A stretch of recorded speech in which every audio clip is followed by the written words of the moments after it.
welcome back number 25, Kevin Stevens. We're all gonna have choices in life. 28 years old, never did a drug in my life. Someone handed me something. So one 30-second decision I made changed the past of my life. For the next 24 years, my life went like this. We're on TV now, so it's kind of scary. You know, our radio and our podcast can see on TV, which is kind of new to us. So painfully, like I sat with you guys for a long time, guys, and sat there and say it's never gonna be me, you know?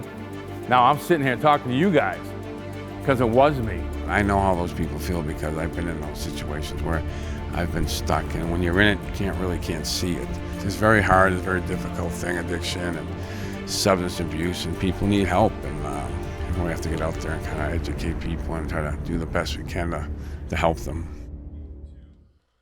Welcome to Crosscheck. I am Kevin Stevens, and got another great show today. We got our old big boy here, Dave, our old cameraman, going to work for us today, and he's filling in for Alex. Alex, yeah, he looks good there. He's ready to go. So we got a great show. I'll turn over to my buddy Andy. We'll go from there. Well, thank you, Kevin. Yeah, we do have a great show. We're going to hear from Dave Bowen in our second. He is our cameraman extraordinaire. It's awfully lit up over here. A lot of baldness going on right now. And the lights beam off of it, which is even awesome. And then Sarah Mosin's here from the Mosin program, a nationally syndicated radio show. It is, and you were on just yesterday. I was. I had a lot to say.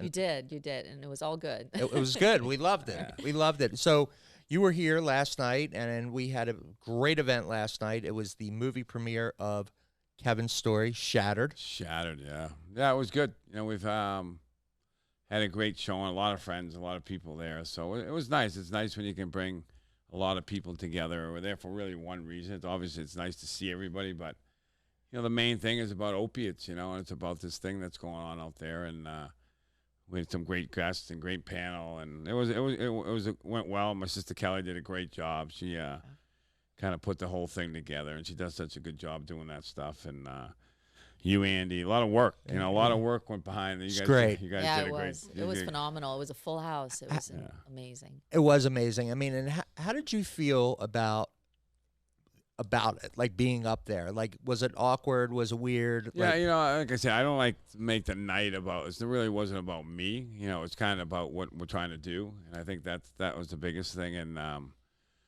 but yeah, it is what it is, right? I'm in a situation where maybe I can help people, and you know, I was in a position where I was a hockey player and I was out there, so you know, the only thing, the best thing I can do is just tell the truth. So it's kind of like, you know, I don't really have to think too much. Right, because I know what happened. Just pitch meat. Yeah, I know my story. I know what happened. So it's pretty much, if I tell the truth and it helps someone, then it helps someone. That's all we can do, right? Right. And, I mean, my understanding is from what you said, I mean, it's not your favorite thing. You know, you don't love seeing it, but you realize the importance of it, though, at the same time. Yeah, I've seen it enough, so I don't need to see it all anymore because it kind of brings back, you know, there's some great memories and there's some, you know, the hardships, and that's right. Part of it, you know, and it's all, you know, it's all part of what happened, and it's the truth in it, but it's doesn't mean I gotta want to watch it all the time. Right, yeah. I wouldn't want, right? But there's a human side to it. I mean, it reaches so many levels of how family can, you know, stay together in sport, like Kelly, your sister, and your entire family, and the process of just letting people know that it's okay. You know what I mean? That you can recover from it, and that it's the reality for any individual. It doesn't matter whether you're a famous, you know, a legend, you know, 2-time Stanley Cup winner. It just reaches so many different levels of life. So were there any people last night that you hadn't seen in a while that didn't know your to the extent? Most everybody knows my story. You know, there's just a lot of people I haven't seen in a while, but you know, everybody, I can't really hide. It's not one of those things. You know, anybody that knows me knows my story, and most of the people there know me. So it was it just showed a lot of support, a lot of love, a lot of good people, a lot of people like some of my college friends I haven't seen in a while. You know, so it was nice to see everybody. It was a good turnout, and you know, it was a good event. It worked out well. It worked out as, you know, the best we could, you know, we could have had it, right? Yeah, and I mean, and got the people in attendance. I mean, you had Bobby Fairley, right? from Dumb and Dumber. There's Something About Mary. He was there with his brother Peter. You had Michael Ruzioni, Yeah. Scott Young, Yeah, those good guys. There was a good amount. Coach of, Parker. Coach I saw Park, you and Coach Parker. Coach Cedar Chuck, Coach Parker, my coach at BC too. So yeah, there's a lot. Jerry of, York was there. No, Cedar Chuck. Oh, not okay. York. Yeah, but it was yeah, it was good. You know, there's a lot of people. There's a lot of people in recovery that you really don't know it's in recovery, but they come out to these events and they're there and they show their support. And that's what that's the best thing really about recovery is people want to help. They want to help. They want to support. So it's good. Paulie was there, the people's champion. Paulie was there. A lot of my friends that in recovery were there. So yeah, it was a good mixture of everything. So we're all dragging a little bit today because it was a late night, but well worth it. The feedback's been great. All right. I had a quick question. Yes, on Dave. Kevin, the support you have, is that really big on your recovery? Yeah. Because there's a lot of people out there that don't get that support. Yeah, Families give up on people. Yeah, Friends give up. Yeah. And the honesty, too, goes with that, I think. Yeah, I think that's the most important thing is, none of us here can do this thing alone. And, we all tried it. We all think we're stronger than this addiction and we do things, to try to, we're more men or whatever. We think we can get through this, but there's no way you can do it alone. You need support, you need friends, you need family. And, and that's why, like you talk about, some people don't have all that family, but they can go to meetings and they can find a family there. There's a lot of support in those meetings, and there's people that will help. Everybody's willing to help if you're Open. Yeah, if you're open to it. Right. I mean, and you were ready. You Yeah. said you were ready, and that's the Yeah. big decision. It was awesome. All right, so real quick, let's talk AB for a second. Ugh. Antonio Brown, we're on in Pittsburgh. We got this Pittsburgh New England thing. You guys have opinions. I have opinions. Give me your. Well, my opinion is that you got to wait. The league's gonna have to. I know what Belichick's gonna say. It's a league matter. I'm not dealing with it. Don't ask me a question. It's a league matter. We'll let the league deal with it. Then we'll follow what they say to do. And that's probably the thing because who knows. AB's he's my most popular athlete in the last 2 months. In the world. Right.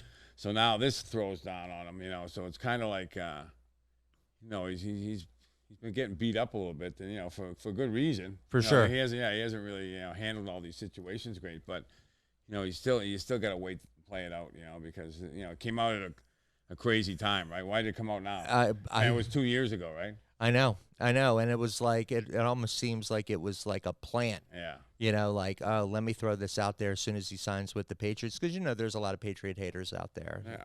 So, what do you think? I mean, I think that the timing seems a little unusual. I think it's a legal matter until someone is proven, whichever side it is, because, I mean, I'm all about women's rights and making sure that no means no. It's just a question of, legally speaking, where do we stand? Right. We can't just kind of rush to judgment just because he's had some bad behavior. You Right. know what I mean? Right, So, and but maybe it's indicative of certainly. his certain where he was playing. I mean, like maybe going to Oakland was a bad job for him. It was Right. it was a bad job.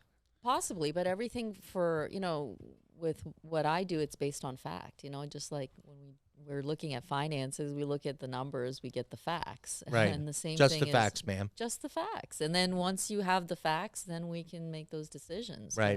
But otherwise, it's just unfair to make that judgment call. And what say you, Mr. Patriot? There was no criminal charges. And Mhm. to go back 3 separate times and get Right. almost the same punishment, forcibly or whatever supposedly he was doing, it kind of suspicious in my eyes. If he's not a New England Patriot, do we even have this discussion? Sure. Yeah, that's But something. not to the point. Yeah, But no, it's he's been out there and he's now it's he's in the news. He's in there. It's not. It's a lot of his own doing. You don't see all these people in the news right now. Right. He's doing something out there to put himself out there, Right. which he kind of likes. But like I said, this is a situation where where none of us know what but he's obviously he's got some stuff to deal with. Yeah, it's no fun. He's not gonna have a good time the next couple of weeks. No. All right, we're gonna take a short break and we'll be right back on Crosscheck. 1, 2, 3, 4. Boston, for Boston, we sing out refrain. For Boston, till wisdom's earth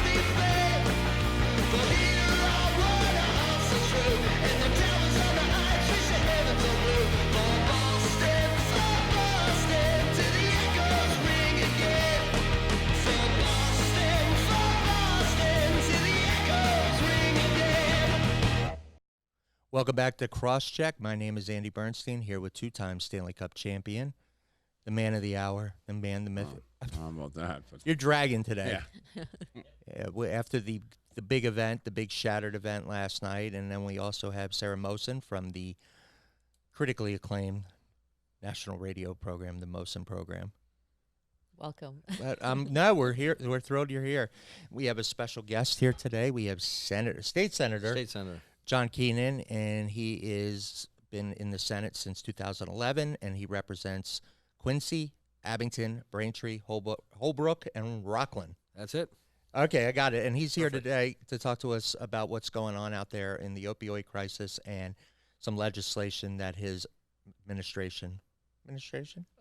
office, State government. government has. In this case, the office, yes. So tell us what's going on out there. So, well, there's an awful lot going on. Unfortunately, we've made not enough progress on the opioid front. We've made some, and I think we're ahead of where other states are, and I think we're doing more than the federal government is doing, but it's not enough. So we continue to try to find new ways to address the opioid epidemic. And in this legislative session, we've filed some bills that hopefully will add to the many things that we now have in place. Okay. And in particular, we filed this session a bill that would require insurance companies to provide treatment to people for up to 30 days. Presently, there is no obligation for insurance companies to cover addiction treatment other than for the first 14 days. And so we have a situation where a lot of people will go into detox, and then after detox, they'll go into a step-down program. That'll get them to about 14 days, and then generally they are discharged from treatment and do not have access to longer-term residential treatment programs. Yeah, that's a huge one because I've been in treatment, I've been in detoxes, I've been in the places where people leave, and I'm saying, why are you leaving? You know, I was lucky enough when the NHL I could stay, they could keep me there as long as I want. But the people that are on their regular insurance, you kind of wonder like where you know they're kind of well, we have to go. I have no insurance, and the more time the better, right? The more time you need time away from this drug, and I think the more time they can give them. That's a great one there, I think. We passed 14 days a couple of years ago, and the insurance companies didn't like it. Now the insurance companies are saying, well, that's not working because there's a backup in the system. Right. And what we're hearing talking to individuals who are going through the system and through clinicians is the backup is because at 14 days they don't want to discharge somebody. Yeah. So they hold them for a couple more days, and as a result, that backs up to the detox. Yeah. And so the idea is if you can move them through up to 30 days, it makes the system more complete, and it will prevent the come into detox, go to step down, be discharged, be very susceptible to overdosing upon discharge, and then back into detox. Yeah. And through Yeah. again. Are there checks and balances associated with it as far as where do you go? Are there recommendations? They have to go, particularly in this case, there would be no need for a prior authorization. So the clinician can make the determination, but it would be essentially, the insurance companies would still have some say. So in other words, the insurance companies may make a determination if you've gone through 2 or 3 times to places, like some of these high-end places, that they just may not pay for that. But the idea is that they have to provide the coverage. They have to provide the coverage for up to 30 days. That's great. So what is like what is the process like when people go 6 days of detox and 14 days, the treatment, and then 4 months later, did the insurance accept that 6 month can they keep doing that? Is like what's the rules on that? So what the insurance companies are doing now, and I think there's a role for it too. I think there's a really good role for it is if somebody has gone through, I call it traditional treatment, so to speak, detox, step down, long-term treatment, and then has relapsed, and they've done that a few times, medication-assisted treatment is something that's there that has proven to be very, very effective, and that would be methadone, Suboxone, Vivitrol. Those are the 3 main ones out there.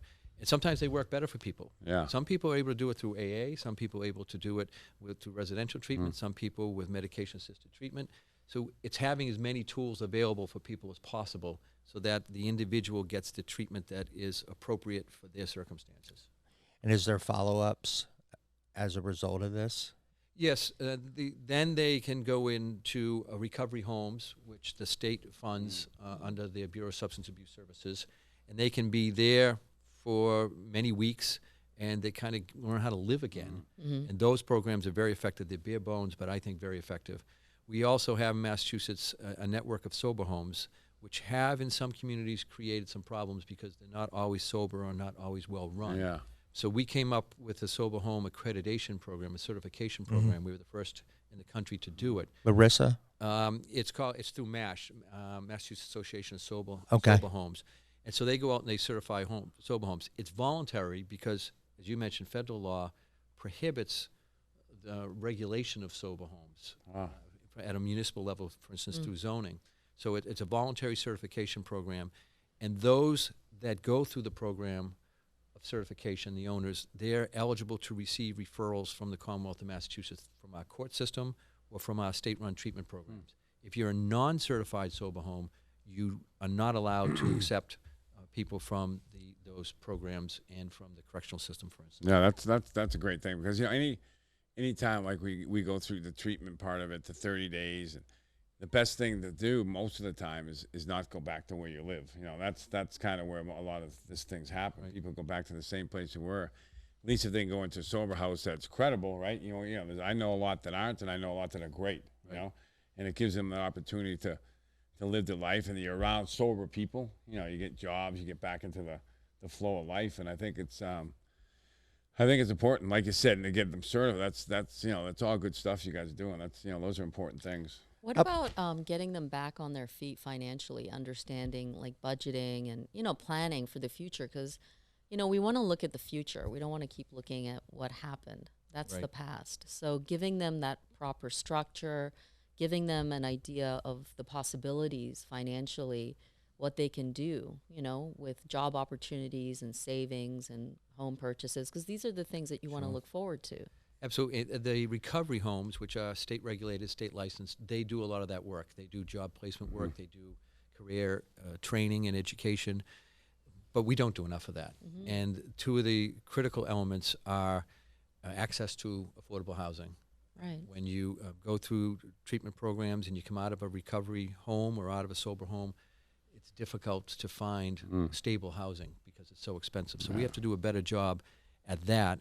And also making sure that there are transportation options available for individuals. We've addressed that in loosening up the requirements to get a license back so that individuals who come out of treatment and maybe find a job can also get a car and make sure that they get to that job. And but housing, education, treatment, those are the long-term issues which we are doing some work on, but I don't think enough. What about mental health? How are you guys treating? We have recognized that mental health is a driver of a lot of substance use issues, and so we are seeking to make sure that there is parity on mental health and substance use with medical health. There hasn't been historically. Federal law requires it, state law requires it, but there are many cases where people go and have greater access to their medical care than they do to their behavioral health care. I can give you an example. When I first got into office at Quincy Medical Center, which was open at the time, we asked them for some data and we looked at it, and we were able to pinpoint one day in particular where two people came through the emergency department door at about the same time, one with a heart attack and one with an acute mental health situation. The person with the heart attack was essentially asked no questions, was stabilized, and within about 45 minutes sent off to a downtown Boston hospital. The person who came in with an acute mental health situation was asked, what type of insurance do you have? We have to call the insurance company. We'll hold you here. We haven't heard anything back from the insurance company. And that continues. And we find it in other hospitals, people there 8 days, 10 days. We had a young person who was in an emergency department at a hospital for 40-something days because they're not treated the same. That's the stigma. That's the stigma. Right? Because somebody, for them to admit mental health issues or tackle that, are reluctant because of that very reason of the bureaucracy or the red tape that goes along with it. Yes, and there's a lot of it. Right. And that's when we talk about stigma, that's It's the issue. Let me ask you a question about how do I ask this? We talked about not having we're not done yet, right? There's still a lot of work to do. Sure is. You're probably the first person from politicians or anybody we've had on the show that actually will say that? Because we hear a lot of, oh, things are getting better, they're on the uprise. Why do you say that we're still having a lot of work to do? When we had a rate of addiction and overdoses that was historically, if this is a baseline, it was historically somewhere there. And then OxyContin came along, and the trajectory went like that. And the overdose deaths matched the sale of OxyContin, basically. So it was historically like this. It went up like that. We've bent that curve, but that's big difference that we haven't even come close to addressing. And that's why I say we have a long way to go. We can measure success in a reduction in overdose deaths, which is somewhere about 6%, which again, compared to other states is good. But we are less able to measure the levels of addiction. And I would suggest that those levels of addiction are still historically high. Okay. And until we get those down to what was the historical norm, then we haven't been as successful as we should be. Yeah, and the fentanyl coming in, that's obviously been a big problem for you guys, for everybody in addiction, right? It turned everything upside down. I'm convinced that if fentanyl hadn't been introduced, then our overdose numbers would be much lower, our levels of addiction would be much lower. But it was introduced, and it has had a devastating impact. It is so powerful. It does not last as long as an opioid, so people need to use it more frequently. And that means that they're out and about trying to find this medication more frequently. It's been devastating. Yeah, that's something that, it's crazy how these things change. Like, it's pain pills and everywhere, heroin, and now, the fentanyl. And now you say that meth might be coming back in this area. It's just crazy. Yeah, methamphetamine, I'm hearing from law enforcement and from substance use care providers that there has been an uptick in the amount of methamphetamine that they've seen. Not to the level that it's extremely alarming, but it is concerning. And we as a state have to be ready for that. It has devastated other states across the country that haven't dealt with opioids but have dealt with methamphetamine. We're seeing some signs of that. And while we have a lot of knowledge on how to treat opioid addiction, we may not be as successful as we'd like to be, but we know how to do it. Treating somebody who is addicted to methamphetamine is very different. Yeah. It's different from a treatment perspective, and it's different from a law enforcement perspective. When people are using opioids, they're generally sedated, and law enforcement knows how to deal with that. When they're using methamphetamine, They're revved up. They're revved up. They're agitated. Kevin, you mentioned earlier, they're up for 3 days. And when law enforcement goes and sees somebody maybe that's overdosed on an opioid, they might tap them on the foot and say, "Hey, are you okay?" When they've got somebody who's been up on methamphetamine for 3 days, that person could swing at them or whatever. They just don't know what they're walking into. Senator, is there any options for people in recovery to be also part of like yoga, meditation? Because that has worked with the VA right now. They've also mentioned that that's going to be a part of the program, for our soldiers, for our servicemen and women. Is that something that we can kind of move towards as well? Yes, that has to be included. It has to be included, I think, in 2 ways. It has to be as part of a prevention approach, and then as part of an addiction treatment approach. Part of what fueled this opioid epidemic was that people were very quickly put on strong pain medication and became addicted before they know it. There are alternatives to opioids for pain management. And so we have filed legislation that would require insurance companies to cover opioid alternatives, cover things such as yoga and physical therapy. That's great. And then in the recovery field, it's the same thing. It has to be made available, and a lot of the recovery programs are starting to see the value of that. Right. I think it's quite obvious that there is an enormous value to it. Well, there's science behind it. I mean, it's proven between yoga and mindfulness and meditation, the brain can actually repair. So it's something we really need to focus on. Yes, particularly as we talked about methamphetamine, treatment there is very different. And the repair of the brain and brain function is critical. And cognitive therapy development, things like yoga, those are more valuable, my understanding is, when it comes to treating addiction to methamphetamine. So, yes. Quieting your mind. Rewiring it. Right. Yes. Right. So you work with Senator Friedman. Yes. We were with her last night. She hosted his movie Oh, okay. Yeah, in she does a good Arlington. job, yeah. She's been on our show before. How do you work with Cindy? Very well. We work very closely together. We worked very closely on passing legislation that would provide medication-assisted treatment in houses of correction and state correctional facilities. We passed back in 2015 Chapter 55, it's called, and it's a data collection and analysis tool that nobody in the country had been doing. And the idea became, in my office, we kept saying, what if we could just put a chip in somebody's wrist and know how they had worked their way through the criminal justice system, how they had worked their way through treatment.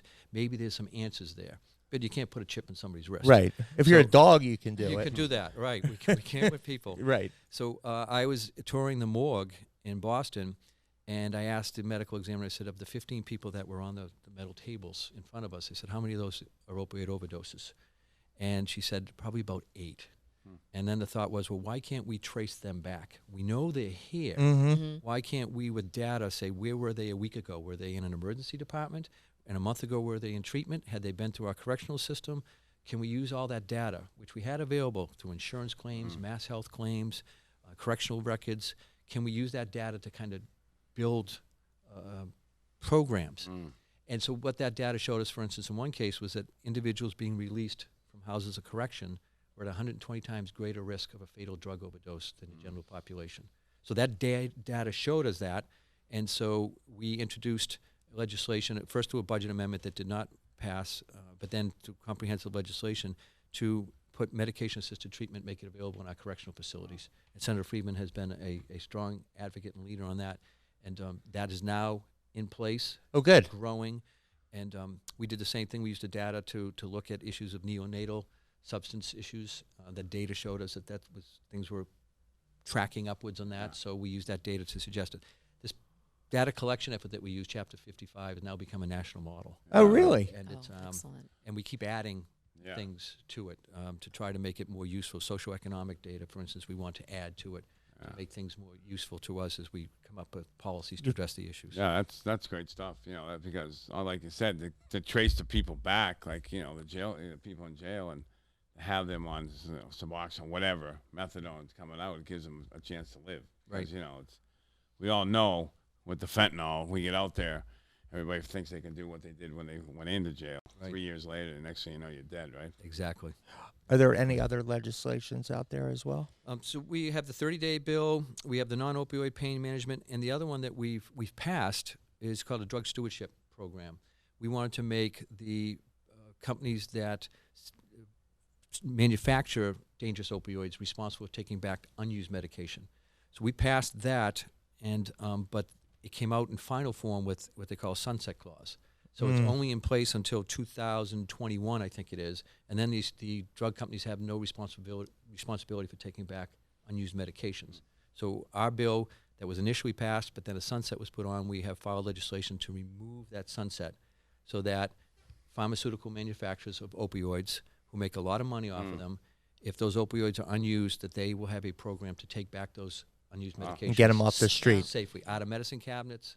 It's funny because Senator Freeman was talking about that last night because she was on the panel, and she was talking about media, right? Because, there was the Sunset Act that was passed for pharmaceutical companies, Right. which then had them, shift from taking care of doctors with promotions and things Right. like that. So then they moved to doing certificate of education, but then it looks like they shifted all their money to television. Right. And They spend a lot. they've spent a lot, and so Senator Freeman, I keep wanting to say Cindy, but Senator Freeman was very adamant about that's a big problem. Do you see that as well? It's an enormous problem. I find it interesting that you may find now we see advertising that is designed to provide medications for the side effects of opioids. Yes. Yeah. Right. Yes. And so that Movantics. Yes. Right. No, you take opioids, so you're constipated. So now you take Right. Movantics Yeah. to relieve opioid constipation. Well, we Crazy. Yes, we found in Massachusetts, the Attorney General has sued Purdue Pharma, and specifically has sued individuals in the Sackler family. And in the discovery process, they've come across emails that show that Purdue Pharma was looking to get into, for instance, Suboxone. Mm-hmm. So they were prescribing the medications and pushing the medications on physicians to then prescribe on the outside, and then as people got addicted, they thought, wow, there's a big market there in recovery. We should look at that. Almost what happened with the mortgage. Right. They were going to industry. start a recovery center. Yes. Right. So interestingly, my understanding is that the whole Sackler family, it really started with the Boston University Medical Center letter saying that opioids were not addicting. It was Addictive. that you could have management of long-term chronic care with a long-acting pain medication without risk of addiction. And that what It's not too good. started it, and sales starting in 1997 just went through the roof. Right. And I believe they should have recognized that those sales were beyond their best projections and realized that something else was going on. And I believe, this is my opinion, that they did know that, and that the money was so great that they continued to advocate to physicians that these medications were safe and they could be prescribed safely without fear of addiction. And We're then like- off it went. We're the one of 2 countries that does direct-to-consumer marketing. I mean, and some of these conditions like dry eyes were created as not conditions that really existed, and instead just marketing so people start thinking that they have an issue. Ask your doctor. Right. Right. It's psychological. Isn't it crazy though? That's what I hate about this whole thing is it almost feels like exploitation. It is exploitation of this is how people are treating it. Now there's an argument that people say, oh well, there are people in pain, and so they need to have that. But I would say that people need to be an advocate for themselves too. They need to be an advocate for themselves, and for those that are in pain, they have to be advised that there are alternatives Yes. to opioids. There's a physician practice, a local physician practice, that went many, many months without prescribing an opioid for orthopedic procedures. I had a torn meniscus, and I went and had it repaired, and I woke up, and there was a prescription already for me for opioid medication. And I went home, and I told my wife, I'm not going to use it. I'll just Right. take extra strength Tylenol and ibuprofen. And I didn't need that medication, yet they had that prescription ready. And when my sons had their wisdom teeth out, every single time there was a prescription waiting, and they would have been on opioid medications for 2, 4, 6 days. Right. And people react differently. I separated my shoulder one time, and very, very painful. They had to pop it back in. You probably Yeah. did it Yeah, a couple many times. Yeah. And they prescribed me opioids, and I took 3. And I know this sounds crazy. This was before I was involved in any of this. I woke up one morning. I took one at 8 a.m. This was the day after. And I sat on the edge of the bed, and my wife came in and said, what are you doing just sitting there? And I said, take those away from me. And she said, what? The doctor said you have to take them. I said, I know this sounds crazy. I said, I just took one, and I want another one. Yes. And I said, get rid of them. I'm done with them. And I didn't need them. I went back to work the next day without the medication, just took Tylenol and ibuprofen and went on. But literally, and there's addiction issues in my family, I sat on the edge of that bed after having just taken one and said, I want another one. I did it with my shoulder surgery. I was staring at the ceiling, listening to the Grateful Dead. I couldn't have been happier. Right after shoulder surgery, I'm like, I like this. Right, like you're saying. I'm like, I don't want to do it. Right. Where can people learn more about some of the legislation and the things that are going on? They can go to our website, senatorjohnkingdom.com, and we have a legislation page there. They can also go to the State Senate website, and those are probably the best resources. But if they go to mine, that will link them then to the State Senate website and to any legislation Awesome. Awesome. that's on there. We really appreciate you coming on. Thank you. We could talk. I could talk to you for No. about this, but I know you have. No, thanks for having me on. And any time. Okay. And thank you for doing this. This really gets the word out to people and makes them aware of what's going on, and to be cautious, to ask their physicians questions, and to be alert to their children and their spouses and whoever may be on the verge of some going Bad down a stuff. dangerous path. Yep. Yeah. Thank you, sir. Thank you. Appreciate it. Good stuff. Thanks. Thank you. We'll be right Thank back you. on Crosscheck. 1, 2, 3, 4. Boston, for Boston, we sing our grand refrain. For Boston, till wisdom's earthly flame. For here our waterhouse is true, and the towers on the heights reach the heavens are blue. For Boston, till the echoes ring again. For Boston, till the echoes ring again. Welcome back to Crosscheck. My name is Andy Bernstein here with 2-time Stanley Cup champion, the pride of Pembroke, Massachusetts, Kevin Stevens. Hi. Hi. That was short and sweet. And Sarah Mosen. I got to talk to your mom last night. She's great. Yeah, she's awesome. Yeah, I really enjoyed having a nice Yeah, conversation. she's great. We talked about you. She likes talking about me sometimes. Yeah, it was good. I asked her, what's it like seeing your son on the silver screen? Yeah. And she's like, it was funny. Anyway, all right, let's move on from Yeah, that. All right, yeah. let's meet our next guest, Dave Bowen, cameraman extraordinaire. Like doing it. Yeah. Does a good job. He's great. Yeah. Getting a lot He's out of great. the show. We love it. So, He's yeah, great. you have an interesting story. We've been working together since May doing the show, and I've gotten dribs and drabs of some of the things that you've got going on, and I thought it would be really cool today to have you talk a little bit about your story. Well, basically, I've had mental health issues basically my whole life. Okay. It's a lot easier to ignore your own health than Right. to go off into another segment somewhere. You know, I escaped. My main addiction, and I'll say, was gambling. Okay. But I've also been around cocaine. I've been around crack. I was living with a crack addict or a cocaine addict, drug addict, basically, for a short time. I saw a lot of stuff that I shouldn't have saw.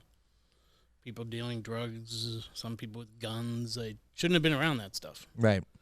And I guess what you want to call an epiphany came to me one day. I said, I got to get out of here.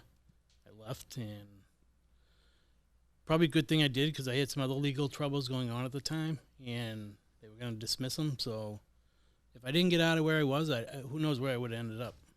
And then, of course, I see Alex looking for an audience, and he needed a cameraman. And I said, great, I'm around positive people now, and this is one step towards me staying away from the negative, but I'm also more aggressively dealing with my mental health issues finally. Staying on the right medications, listening to doctors. And it's as hard as it is to do at times, it's tough to stay away from certain things. The boredom is the worst part. And I think that's what Kevin mentions, the meetings, which I guess that's something I have to more look at as meetings. I haven't really done a lot of those. But Kevin really brings up a good point with meetings and people with similar stories. And Kevin's story is similar to mine, not too far off, other than the fact that I was able to walk away from it at a time before it got too bad. I wasn't able to walk away from the gambling. Right. Yeah. Gambling cost me a lot of money over the years. Almost lost the house. Luckily, the economy was down. The housing market was way down. I was able to refinance with bad credit. Don't ask Right. me Yeah. how. But it happened. They did houses. They didn't want you houses then. Yeah, I think Dave, he had the power to walk away with. A lot of people don't have that, that power. But now it's really about what you got to do to be better, right? To stay better. And I think that's the most important thing that we all have to do because in my case, boredom's tough for me too. I'm busy, but I can still be bored, right? I'm busy, but I'm bored sometimes. It's weird.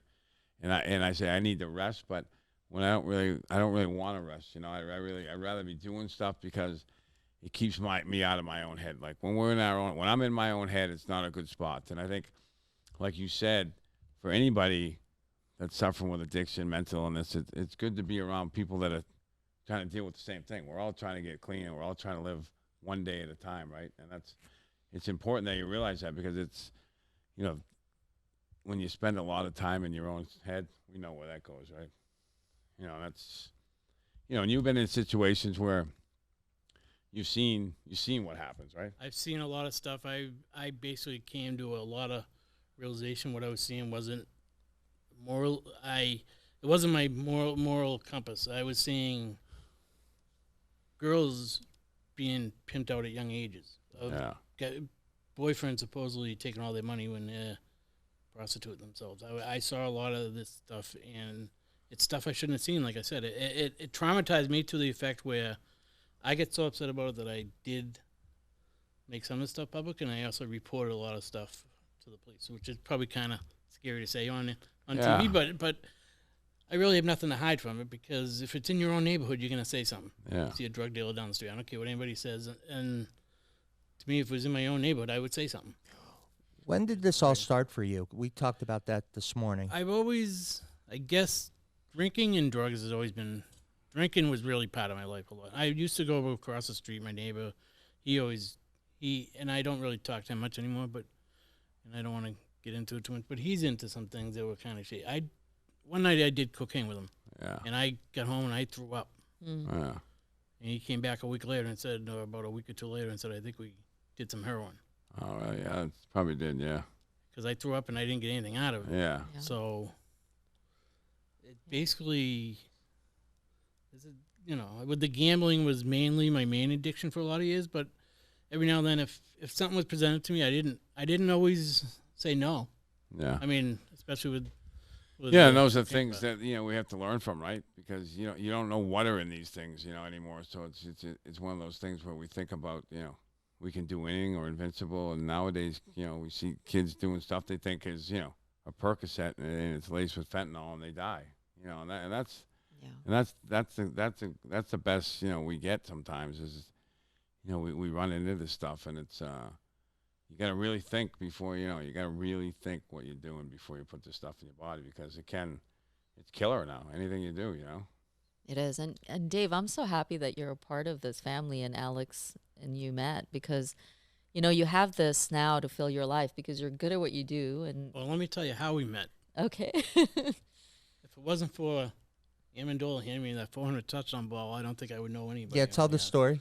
Right. Amendola handed me, basically I thought he was spiking the ball, but he handed me Tom Brady's 400 touchdown ball. If you look at the video of it and go back and look, it looks like he was about to spike, and then he comes over and he hands me the football. It's 400 touchdown. Wow. And I reconnected with a lot of friends from high school, and Kevin Flanagan. Yeah. Oh, you knew Kevin? Kevin, well, he knew my brother's girlfriend. Yeah. Well, I don't even know if they're married, but that's beside the point. Yeah. But basically, he knew her, and I guess he contacted me to do a story, and then Yeah. from Kevin Flanagan, I started meeting a lot of people. My circle just grew from there with people on social media. Just How did good you get the people. football? You were just down on the Just sitting sideline? there. I'm on the front. My seat's in the front row when Are I do they? go. I haven't been going recently, Yeah. money wise, but Yeah. yeah, Oh, my wow. seat's right in the front row in the end zone. Oh, So nice. I've been That's funny. So today, right? Because we were talking about this today. So for today, your life has, how are you moving forward now that you've made some changes in your life? What are you doing today? the ruminating thoughts are a lot less now. I'm aggressively treating my mental illness, being open and honest with the therapist, psychiatrist. Psychiatrist was a hard one to find. My primary care was healing my medicine, not so much in a great way, but I finally got a provider for and there's a place called All, and I don't know if I can give a plug. For Yeah, somebody. sure. All Care, Home Care. Okay. If anybody has trouble finding a psychiatrist, they have psychiatric nurses. I think they're called. APRNs. They are able to prescribe your meds Mm-hmm. because there is a psychiatric shortage out there right now with psychiatrists, and you get put on a waiting list. Yeah. And a lot of people need these medications in order to. Yeah. And I know for me that's starting to help. I'm starting to see more of a change and more of the less ruminating at nighttime, because Yeah. that's like Kevin said. That's when the worst part was for the longest time was once I started quitting the gambling, was sitting upstairs and my mind just ruminating about stuff that just Yeah. I have no control over. Do they give you any other natural ways? Like breathing really helps. Yes, they go and to the mindfulness. Yes. The Do they give you a flow for yoga even? Because there's certain postures by science Yep. which will get rid of anxiety. Which ones? The warrior? I can show you. I have my yoga All right, we'll do that. certification, We'll but- do that. Yeah, but it Kevin? helps. It does help. Breathing helps. Some of the yoga postures help, and these are proven facts. There's a science behind why those movements help, and everybody has anxiety. It's just about managing it. How do we manage it? And yoga does help. Breathing does help. Meditation does help. It's a big part of staying still, which is difficult for many of us, right? Yeah. Yeah. It's hard. Staying still is hard. Like. art too. Art helps a lot of people too. Right. People Art, doing music. Yeah. Music Yeah. helps. Right. And we were talking about it this morning about being vulnerable. Yeah, Yes. you open yourself up to people when you start. That's how you Becoming build real honest. relationships is But you by being, also you find out a lot of people who are on your. I mean, a lot of the stuff, the people I get involved. I was trying to move out of my house a few times for whatever reason. thinking things would be better on the other side. I don't know. But basically, people could have given up on me once I was with bad people completely. But people still stayed there as friends. Well, because you're a good guy. Didn't like block. people- Yeah, it's just maybe they knew it wasn't me and were watching what I was. Right.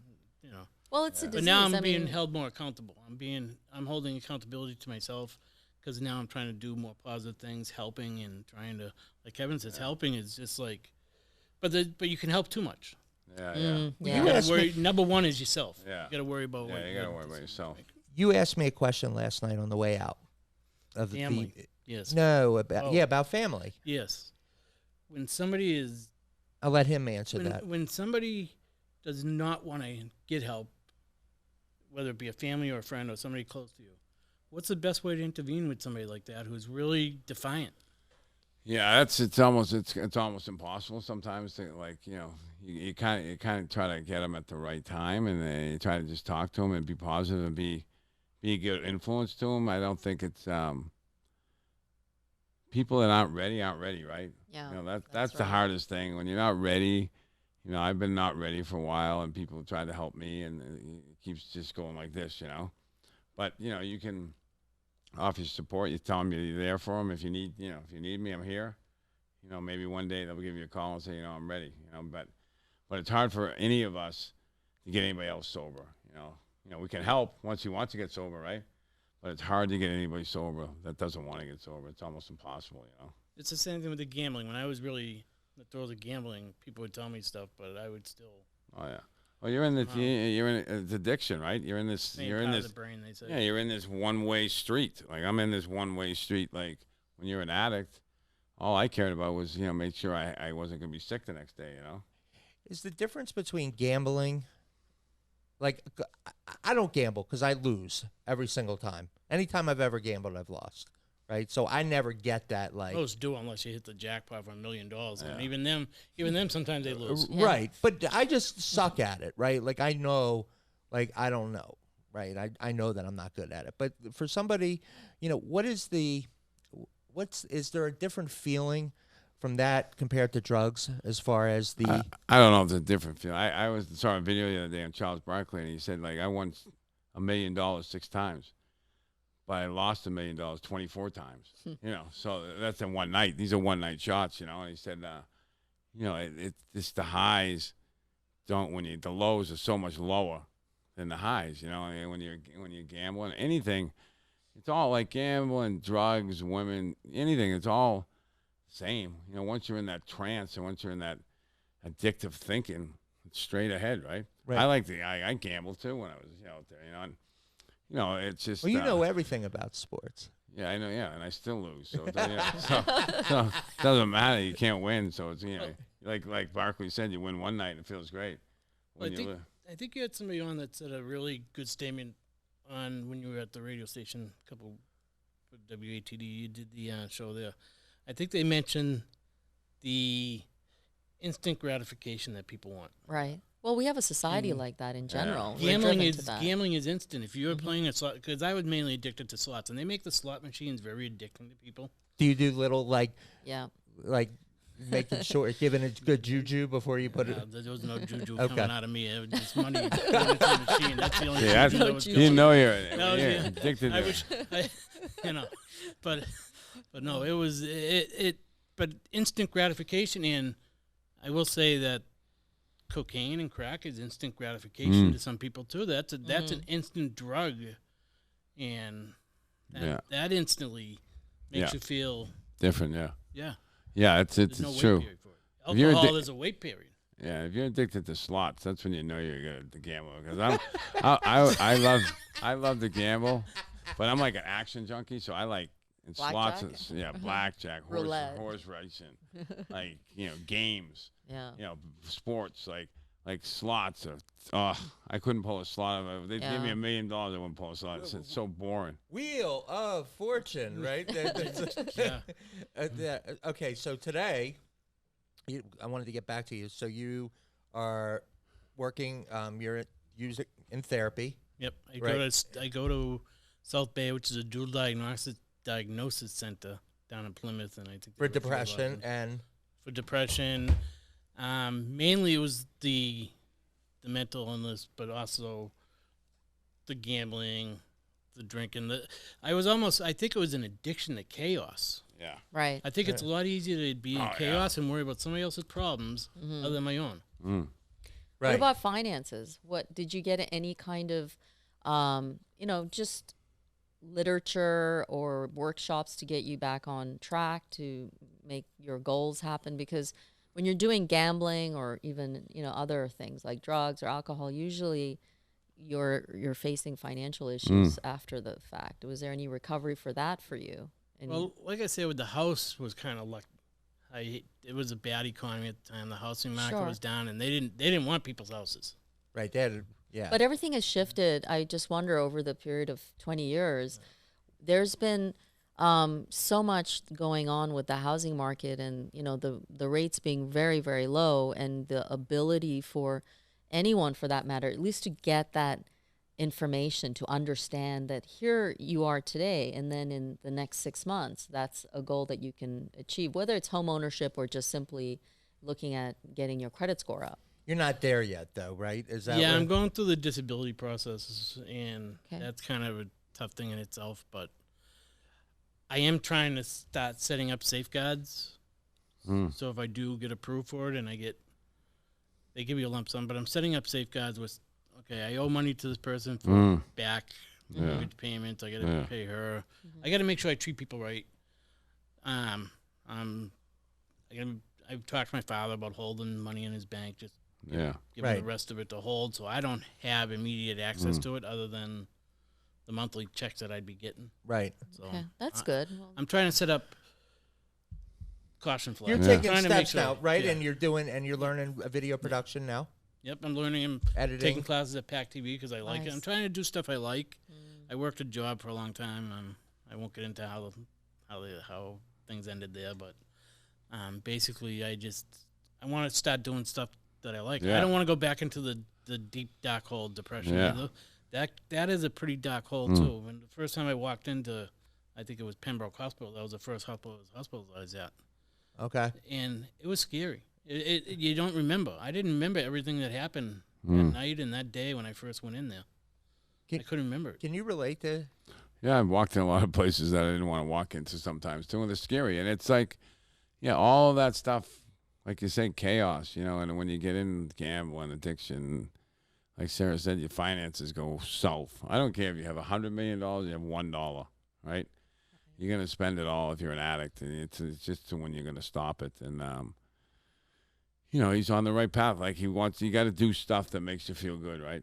You can't just keep doing stuff that, that brings you down.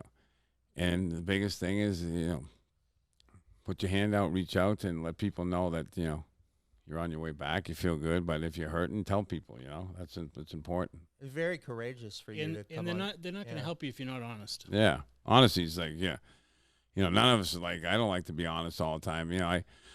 In this program, it's an honest program, and it's kind of try to do, but for so long I wasn't, I'm also trying to get more involved with NAMI, which is I'm trying to get more involved with National them, Association of Mental Illness. Right. I'm trying to get That's more great. involved with them. I went to Mass Advocacy Day for some mental health bills.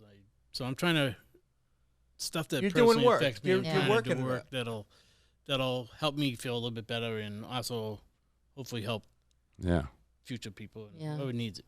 Well, I mean, being busy is, I think, very important because 70% of our time, if we're in addiction, we're looking and, using drugs. That's a large part of your Yeah. time, right? So you have to fill in that space with things like you said that you like doing, that you enjoy and you're learning and you're kind of growing and spending time with yourself. We have to take care of ourselves first, right? In order to make sure that we can take care of everyone else. Well, you've been a fantastic person and a huge help for the show. So thank you for being a guest today.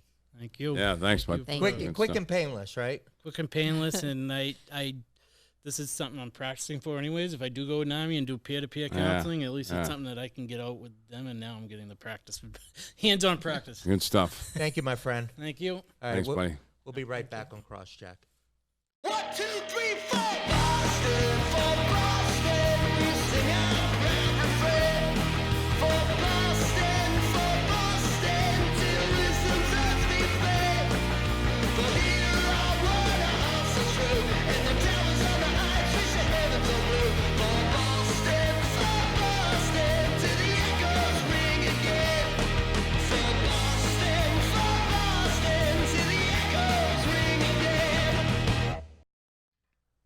welcome back to Crosscheck. I'm Andy Bernstein here with Kevin Stevens, two-time Stanley Cup champion, Sarah Mosen from the critically acclaimed national program, the Mosen Program.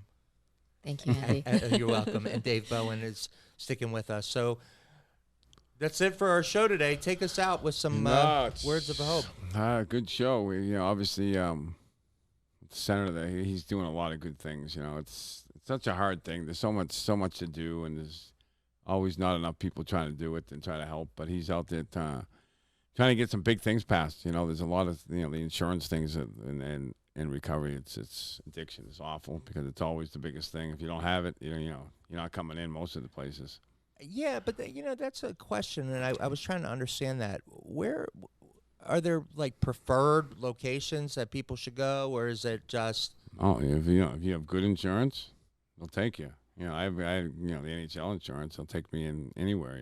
Right. But some Mass people don't take Mass Health all the time. It all depends. Right. And then the Mass Health is there not enough places for the people with Mass Health because everybody has Mass Health. You Right. know? So it's just trying to figure out how this is all going to work because it's hard and that's the biggest thing. Everybody, you got insurance? You got insurance? Right. No, I don't. Right. Okay, see you later. Right. They're back in the street. So and you're that's- not treating, and you're not Yeah. addressing the issue. No, it's hard. It's a hard thing to do, but those are important things, and you just got to take it a day at a time and try to do the best we can. It's like, there's a lot of people pulling the string, but we'll Right. see where it all goes. We can only do what we can do. Sarah? I mean, it was a phenomenal show. It was just the last 2 days, even, with the premiere, the movie premiere. Shattered. It was fantastic, really. Both you and Kelly, Kevin, I mean, it's just amazing. Your family and Andy. You were there for the red carpet doing That's interviews. right. That's right. I was like Billy Yeah. Bush at the Academy great. Awards. And what say you? And you also did that on National Suicide Awareness Day Yes. Yeah. yesterday. did. And nobody really mentioned I it. did not. No, I did not know It's that. National Suicide Awareness Week, and Good stuff. basically, it's almost like addiction is also Yeah. instead of suicide, you choose addiction. Of course. Of So- course. All right. Well, that's our show for the week. Thank you to everyone. Thanks to Jim. Thanks to Justin Shanahan, of course, Lisa Bezanson, and Sarah Mosen, Dave Bowen. And that's our show for the week. Please reach out to us on where? Powerforward25.com. Pretty good. Yeah, you got it. You nailed it. All right. We'll see you next time. All